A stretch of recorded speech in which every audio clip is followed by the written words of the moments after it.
Hello and welcome to this edition of Minstrels on the Block. This week's special guest, Mr. Dan Davidson, the Bibb City Ramblers, the Shady Branches, and farther back, the Porch Dogs. Dan? Brian? How you doing? Doing great. Good to have you on the show. So tell me about yourself, man. Where were you born? I was born at the Medical Center right here in Columbus, Georgia. Nice. Yeah. I'm proud that Columbus is my hometown. Cool. Yeah.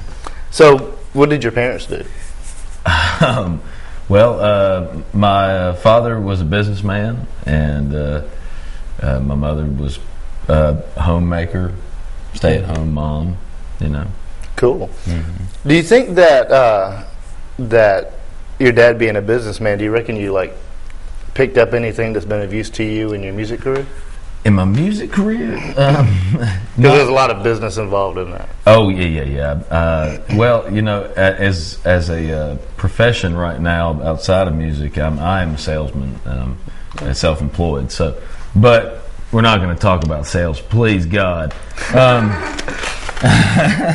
Segment 2. I'll tell you this, an interesting tidbit, if we can go on possibly a small separate path. My grandfather was business partners with J.R. Allen. Wow. And they opened the first Kentucky Fried Chicken in the state of Georgia together. After that, my family stayed in the KFC business for a little while, and then my grandfather got into hotels and that sort of thing. So anyways, we have the Davidsons have a cool Columbus history, and I write a lot of music about history, and I like to learn about my family history and that sort of thing. The Bibb City Ramblers, we actually write a lot of music about history from this area. Right. So, yeah, I've noticed that, and really cool stuff.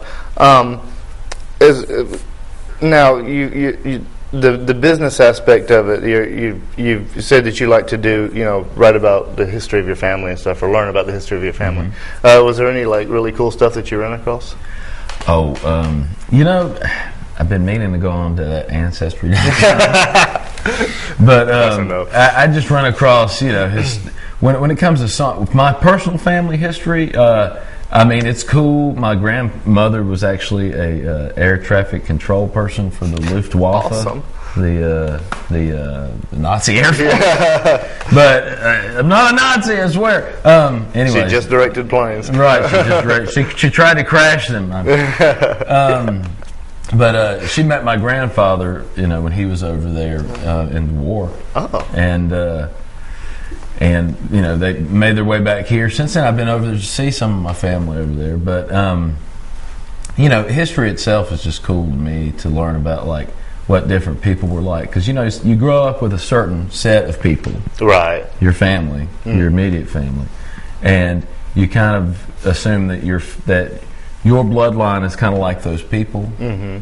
And then sometimes you explore a little farther and you realize, wow, that either there may be some either more bizarre things or less bizarre things about things from your past, and from your family tree.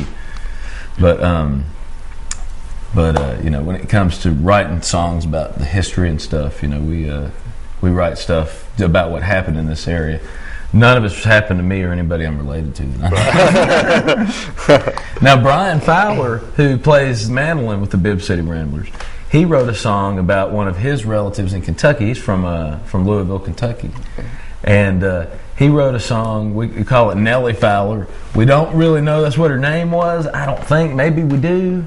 It may have been Nellie something else, but it was from his bloodline, and it's a story about this. Basically, there's this place there in Kentucky where a lot of Indian killings happened, and it was a real dangerous pass in the frontier days for people to pass through that area. Somewhere around, in Kentucky somewhere.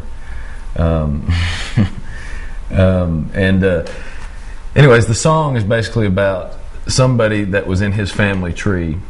It was a husband and wife, and they went on the journey. The husband got scalped and killed and left for dead, and the woman ended up surviving. And the last verse is, my name is Nellie Fowler. This story I've told of my poor dead husband, who would be, I think, 34 years old or something like that. Wow. Yeah. on this day 10 years ago, Indians took his soul. Man. But that's a true story from his family tree. Yeah, yeah. And it's been passed down, and he's heard it since he was a kid. And that's pretty cool. So it's interesting if you do delve back a little bit. There's some pretty interesting things that a lot of people might find out about their family, about the history of their family. Now, talking about immediate family. I think you had mentioned that you had a brother that played guitar. Yeah, my brother Ben, he plays guitar, and he does a lot of music with his church. And my nephew Grant plays the drums and plays with him and does that stuff. Let me think, any other musical? My grandfather, my mother's father, was he was a guitar and harmonica player. Nice. Lived in Tennessee.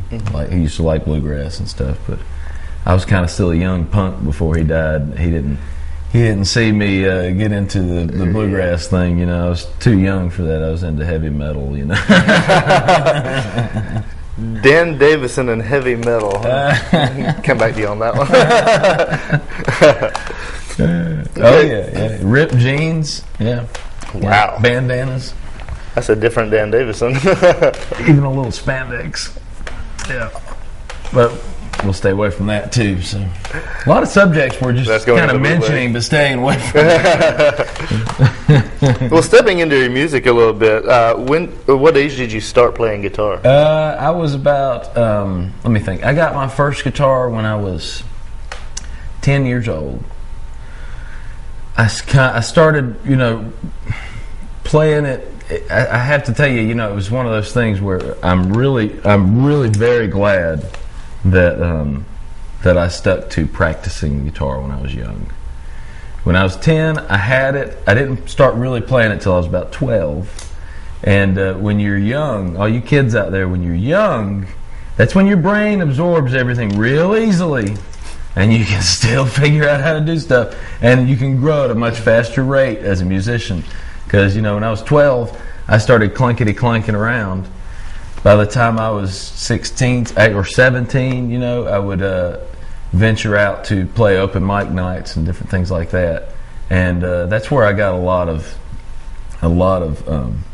new information when it came to learning the guitar, was by being out and playing with other people, and not being afraid to take a risk, because it's open mic night. If you miss every note you play, it doesn't really make any difference.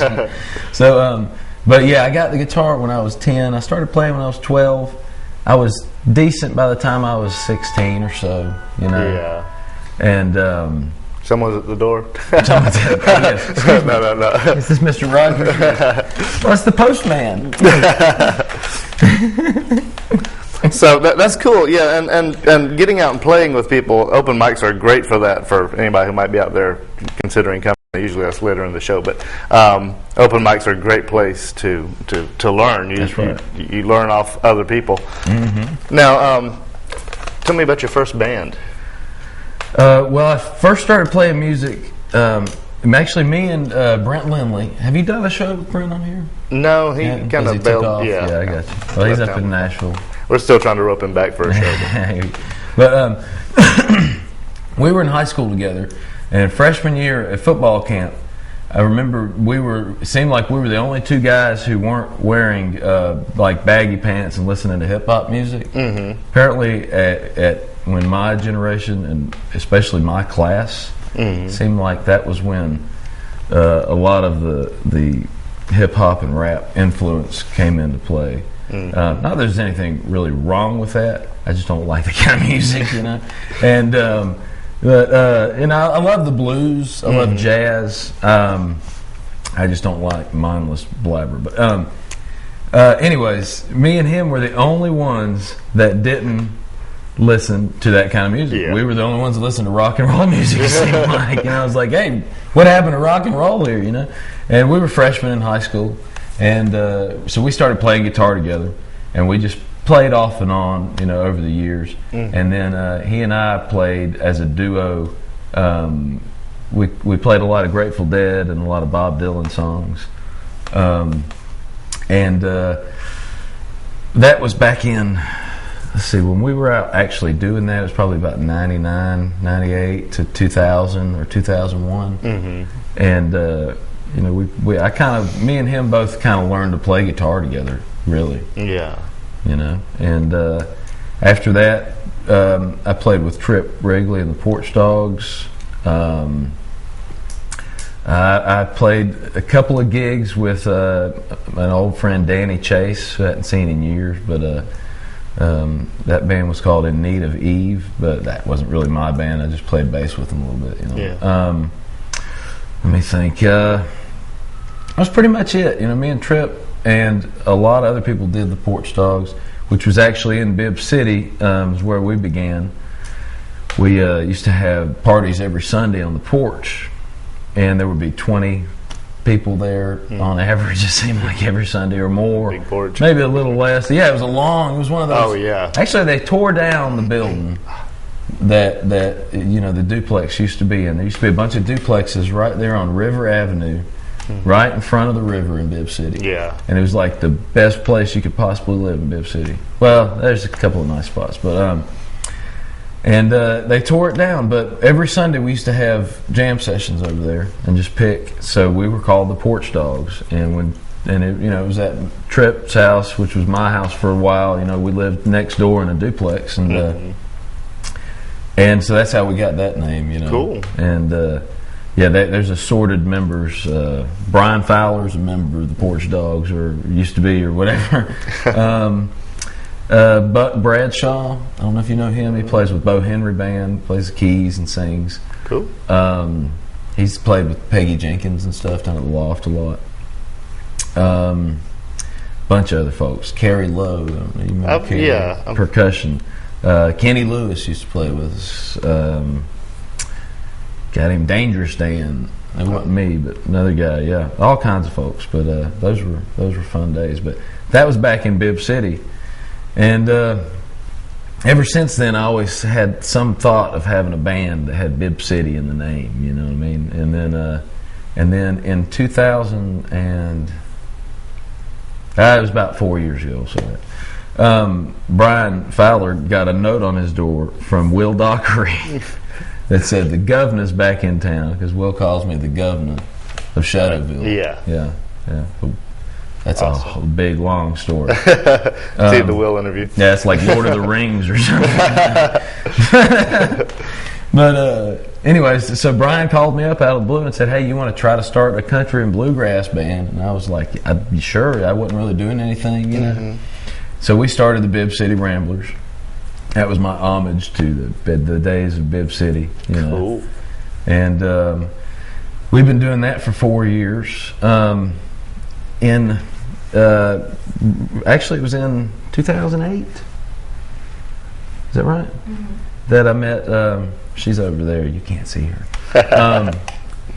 Miss Gini Woolfolk, and who is about to marry me, believe it or not, in June. Yes. We've been playing together since about towards the beginning of the time with the Bibb City Ramblers. She actually came and sang some with us at certain things and this and that, and over time she's made a record, and I played on that record and stuff, and very cool record. Somehow she's put up with me for 3 years now. Woman of Steel. Well, speaking of the music, we're going to go listen to one of Dan's songs. And coming up, Dan's current music and Gini Woolfolk. We'll be right back.